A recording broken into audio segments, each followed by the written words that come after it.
Why is dating so much better than marriage in a lot of situations and relationships?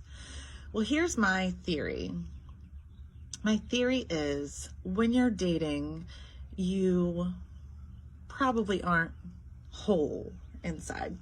You're probably still young or haven't done the work you need to do internally. And you meet this person and they give you all these butterflies and everything's so great. And you fall in love and you think, okay, now I'm whole and I'm complete.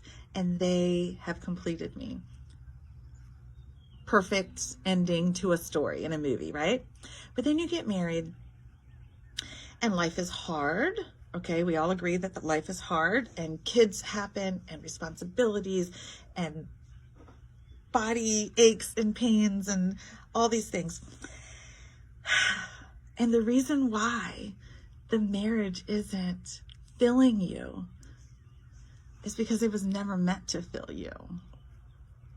You were meant to fill you.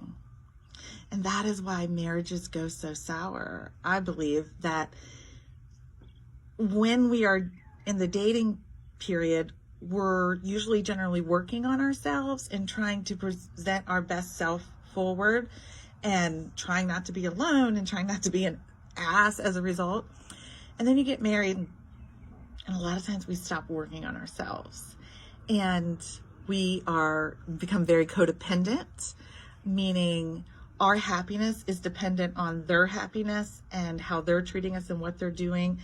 And our mood is greatly affected by how they're treating us, as opposed to loving yourself, figuring out what makes you happy, filling yourself up, being whole in and of it yourself so that your cup runneth over to your partner. Okay. But when you're walking around angry at your partner because you're expecting them to fill this hole inside of you, my friends, that's your responsibility. Now, I'm not talking about if you're with an abusive, emotionally abusive or physically abusive person. Definitely get away from that. But it is your responsibility to love yourself. And then you'll love your partner better. So why don't we work on ourselves? Let's try that this week.